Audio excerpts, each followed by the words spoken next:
कोशिश करेंगे कि माता को आज के दिन में कैसे पूजा जाता है और इसकी शुरुआत कहां से हुई।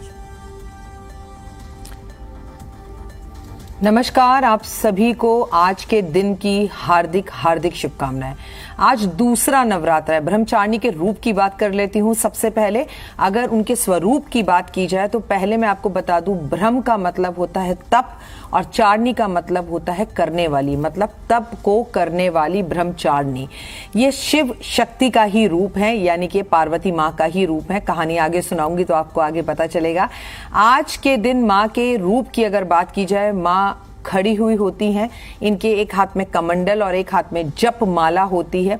माँ बहुत जल्द अपने भक्तों को प्रसन्न करती हैं और बहुत तपस्या करी है इन्होंने शिव को प्राप्त करने के लिए, और शिव को प्राप्त किया है इन्होंने उस तपस्या के बाद। तो आज का दिन स्टूडेंट्स के लिए बहुत अच्छा होता है, तप करने के लिए बहुत अच्छा होता है, मेडिटेशन करने के लिए बहुत अच्छा होता है, खुद पर संयम पाने के लिए बहुत अच्छा होता है। और जिन्हें वैराग्य चाहिए, जो दुनिया से थक चुके हैं, उनको भी इस देवी की आज के दिन पूजा करनी चाहिए। माँ बेहद जल्द प्रसन्न होती है। आज बेहद खास दिन है। चेटी चट यानी कि झूले लाल जयंती भी है आज का दिन अपने आप में बेहद खास हो जाता है। दिन के हिसाब से देखें तो बुधवार का दिन है और बुधवार हम गणपति महाराज की पूजा करते हैं, यानी कि आज आप लक्ष्मी की पूजा, माँ की पूजा, सरस्वती माँ की पूजा और माँ दुर्गा भवानी की यानी कि ब्रह्मचारिणी की पूजा करेंगे तो आपके वारे न्यारे जरूर होंगे। बिल्कुल। और ऐसे में स्टूडेंट्स के लिए आपने बताया कि आज बेहद ही खास दिन है। कौन से मंत्रों के उच्चारण से आज माता को प्रसन्न किया जा सकता है? देखिए, वैसे तो माँ जगदम्बे भवानी शेरा वाली कहकर आप उन्हें आराम से पुकारिए, मतलब माँ सिर्फ माँ कहकर पुकारने पर दौड़ी चली आती है। लेकिन आपको बता दूं, माँ को एक नाम बेहद पसंद है, जगदम्बे, शेरा वाली, भवानी, इन नामों से पुकारे। और मंत्रों की आपने बात की है तो माँ को बेहद ज्यादा पसंद है ओम दुर्गाय नमः। ये माँ का बहुत बड़ा मंत्र है।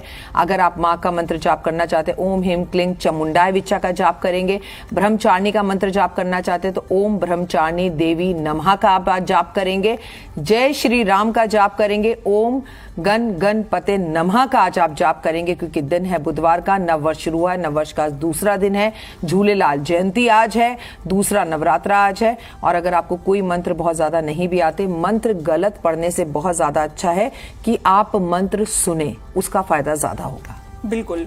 और ऐसे में माता के जिस तरीके से आप भजन सुनते हैं यूट्यूब पर या कहीं पर भी, आप इस प्रकार से इन मंत्रों को भी बहुत आसानी से पा सकते हैं, सुन सकते हैं।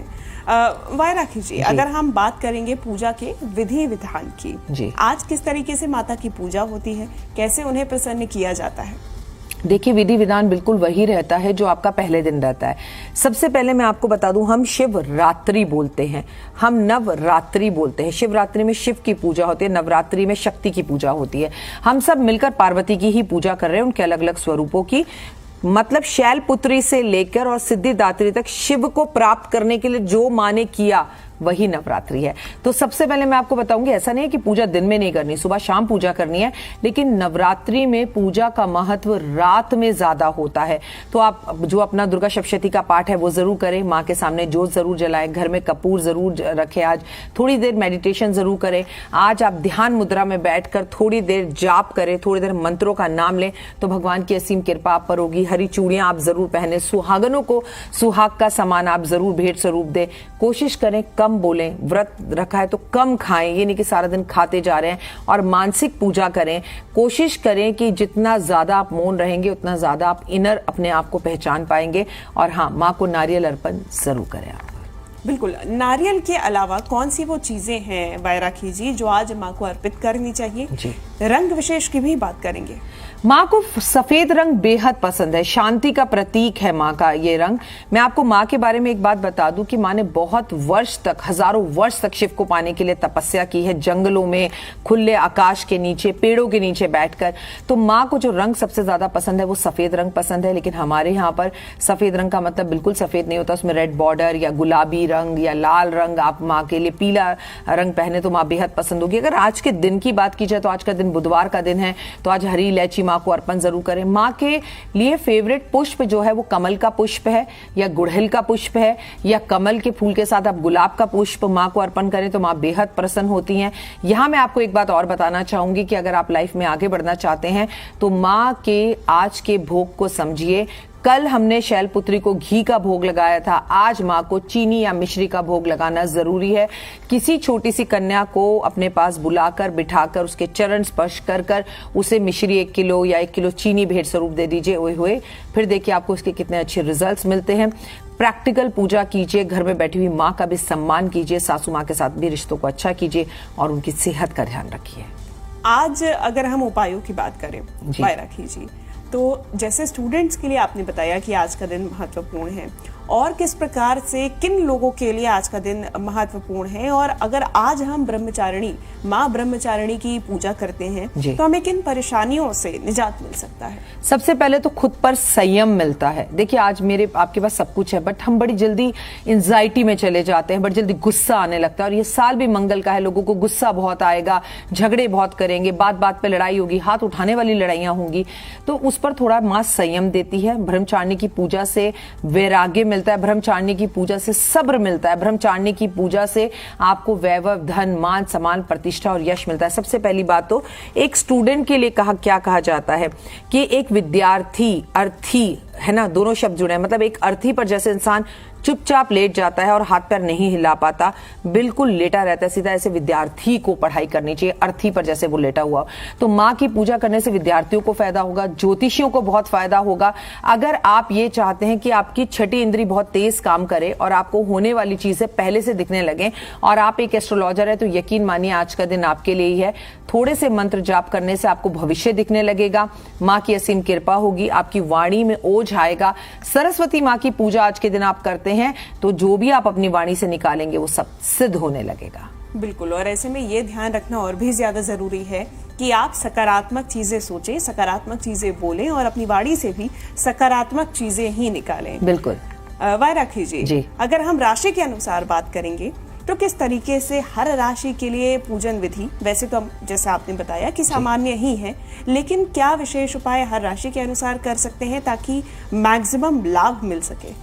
देखिए मैं आपको एक बात बताऊं, लाभ मिलता है मन से शेरा वाली बोलने से। मैं 12 राशियों के हिसाब से आपको बताऊंगी आज माँ को क्या भेंट देना चाहिए। आप में से बहुत लोग होंगे जो सूतक पातक या उन 5 दिनों की वजह से कुछ महिलाएं मंदिर ना जा पाए, तो किसी छोटी बच्ची कन्या को अपनी राशि अनुसार ये चीज तोहफे में दे दीजिएगा। मेष राशि की बात कर लेते हैं, तो मैं आपको बता दूं आज आपके लिए बहुत जरूरी है माँ को लाल चूड़ियां अर्पण करना। माँ को श्रृंगार बहुत पसंद है, आप पुरुष हैं या स्त्री हैं इससे कोई फर्क नहीं पड़ता। आज भेंट स्वरूप लाल चूड़ियां जो है माता रानी को या महिलाओं को भेंट दे। वृषभ राशि की अगर बात की जाए तो मैं कहूंगी आपके लिए बहुत जरूरी है 1 किलो चीनी किसी बच्ची को या माता रानी को भेंट स्वरूप जरूर दे।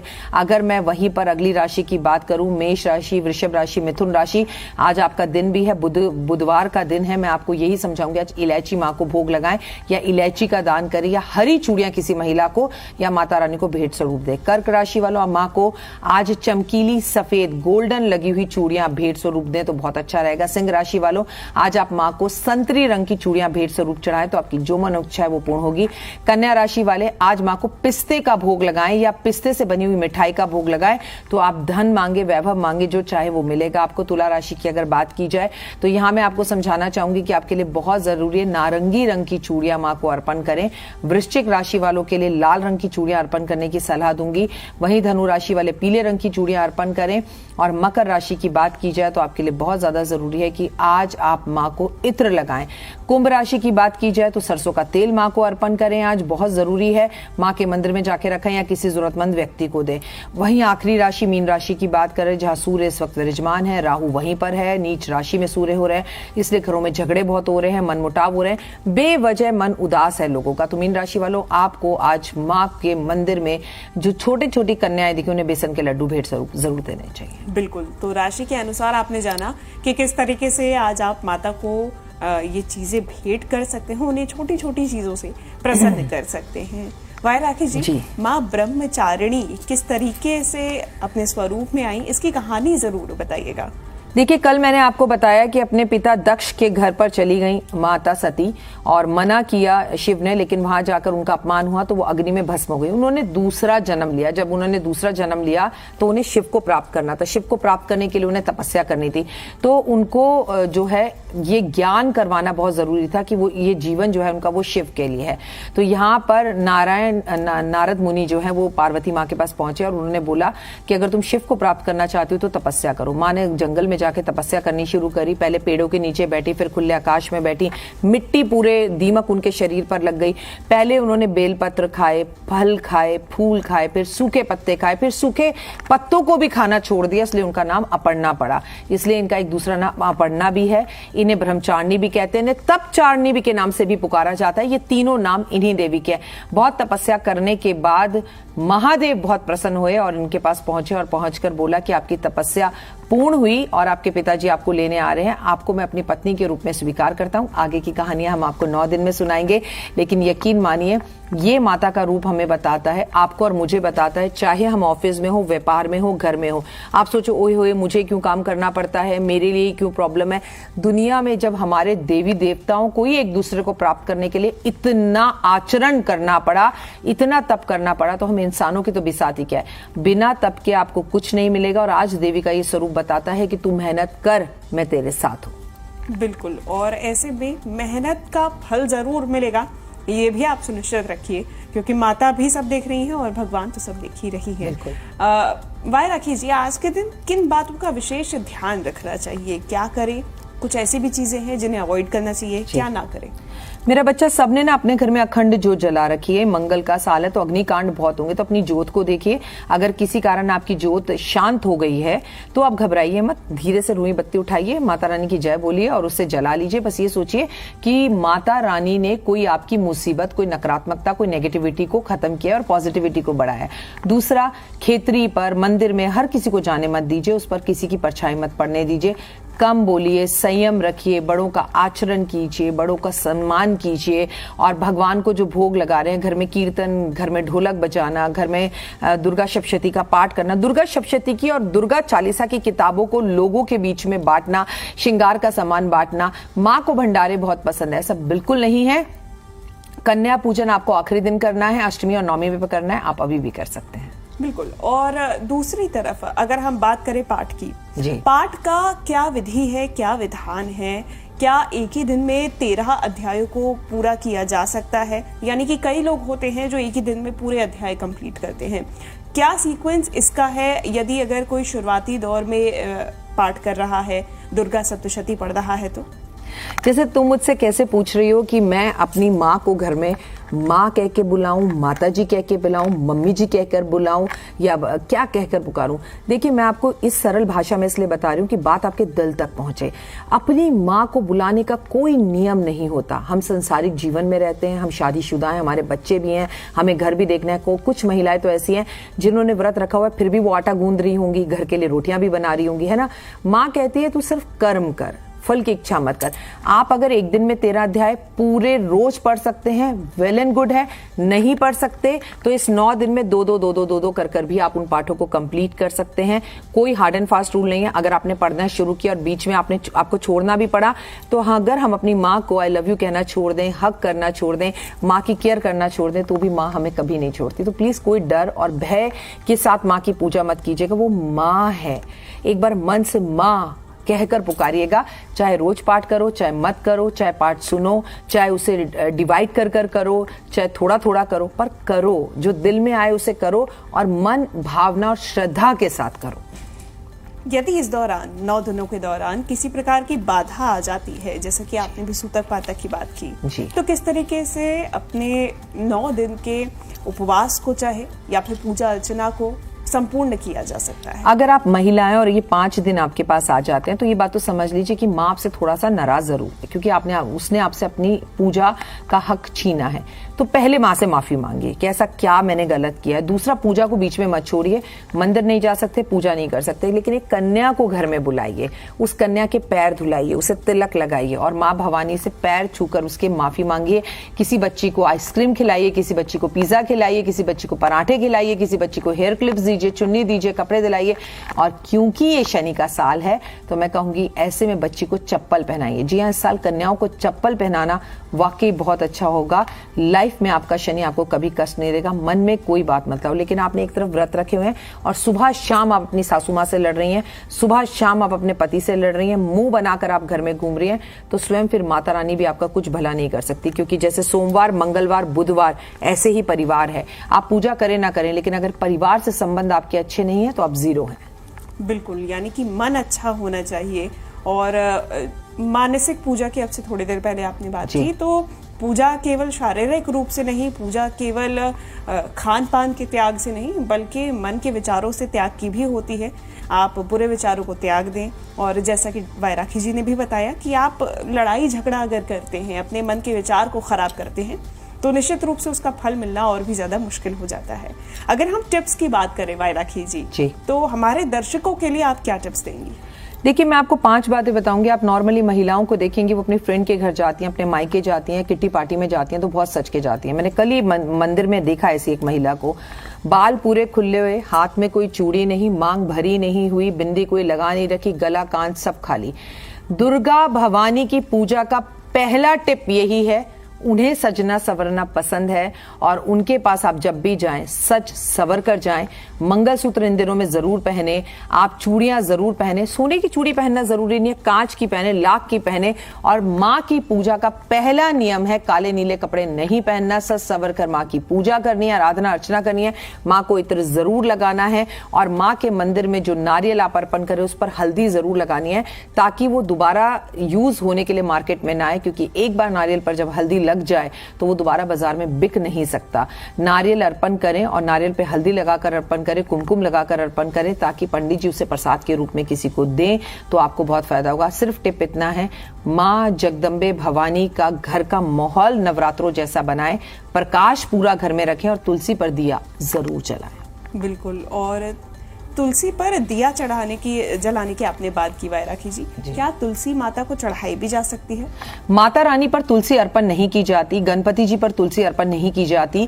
मैं आपको बता दूं, राम जी पर, हनुमान जी पर, कृष्ण जी पर और विष्णु जी पर तुलसी अर्पण की जाती है। इसके सिवा कहीं तुलसी अर्पण ना करें। लेकिन देवी के रूप में इन नवरात्रों में प्रदोष काल में जिसके घर में शम्मी का पौधा हो, जिसके घर के अंदर गुड़हल का पौधा हो, जिसके घर के अंदर तुलसी का पौधा हो और वो वहां पर दीपक जलाए, तो लक्ष्मी उस घर से कभी नहीं जाते और मां पार्वती की भी असीम कृपा आप पर बनती है।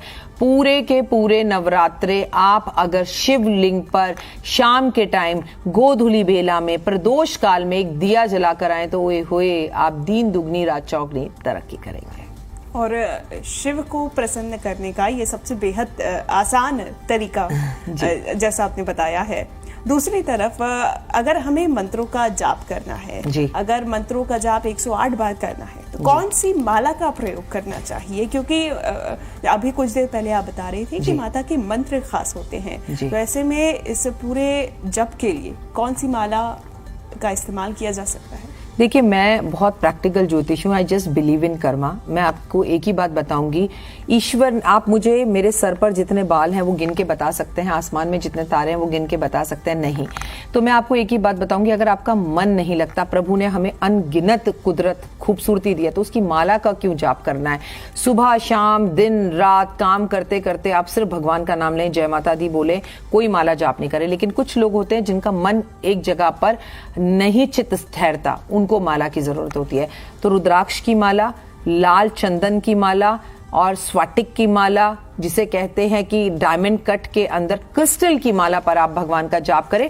और जाप करते वक्त ये उंगली ऊपर रखें, क्योंकि इस उंगली से हम कहते हैं वो देखो वो गलत कर रहा है, वो देखो वो क्या कर रहा है, वो कर रहा है, तो हम ये भूल जाते हैं। हम एक उंगली दूसरे की तरफ करते हैं, 3 हमारी तरफ होते हैं। तो जब जाप करें तो अंगूठे और इस उंगली से जाप करें, इस उंगली को कभी टच ना करें, तब आपका जाप पूर्ण होता है, अन्यथा आपको आपके जाप का फल नहीं मिलता। मैं तो कहूंगी खाना बनाते वक्त ना व्रत का या घर का खूब ईश्वर का नाम लिया करो, जो भी हो, चाहे आपको राधे राधे कहना है, कृष्ण कहना है, तो खाना भी अमृत बन जाएगा।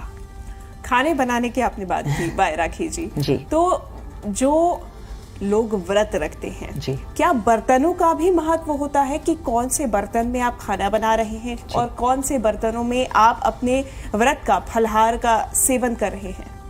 देखिए, पहले जमाने में तो चांदी और सोने के बर्तनों में इस्तेमाल होता था। आप व्रत खोलिए, किसी भी बर्तन में खोलिए, बट व्रत का एक नियम होता है।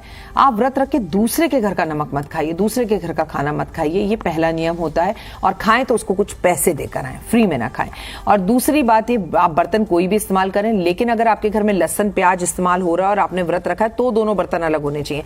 लेकिन आपके घर में लहसुन प्याज इस्तेमाल नहीं हो रहा तो सेंधा नमक डालकर माँ के व्रत की पूजा करें और खाने से पहले किसी कन्या को खिलाएं, फिर खाएं। बहुत सारे आपने बेसिक टिप्स भी बताए वाय राखी जी, और किस तरीके से छोटी छोटी बातों का ध्यान रखे आप अपनी पूजा अर्चना को संपन्न कर सकते हैं। बहुत शुक्रिया हमारे साथ इस चर्चा में जुड़ने के लिए, हमारे दर्शकों तक ये तमाम बातें पहुंचाने के लिए। दिल से आभार। जय माता दी। और इस वक्त बड़ी जानकारी सामने आ रही है। मुख्यमंत्री अरविंद केजरीवाल ने सुप्रीम कोर्ट का रुख किया है। दिल्ली हाई कोर्ट के फैसले को सुप्रीम कोर्ट में चुनौती दी है। सीजेआई की अध्यक्षता वाली बेंच से सुनवाई की मांग की है। बता दें कि दिल्ली हाई कोर्ट ने कल मुख्यमंत्री की याचिका को खारिज किया था। इस याचिका में दिल्ली के मुख्यमंत्री अरविंद केजरीवाल ने ईडी द्वारा की गई गिरफ्तारी को चुनौती दी थी और साथ ही साथ अंतरिम राहत की मांग करते हुए रिहाई की भी मांग की थी। हालांकि दिल्ली हाई कोर्ट की तरफ से फटकार लगाई गई थी, तल्ख तेवर में टिप्पणी की गई थी और इस याचिका को खारिज कर दिया गया था। कल दिल्ली हाईकोर्ट ने सुनवाई के दौरान, यानी कि फैसले की सुनवाई के दौरान, ये स्पष्ट किया था कि ये जो सुनवाई हो रही है, ये जो फैसला सुनाया जा रहा है, कोर्ट सिर्फ इस याचिका पर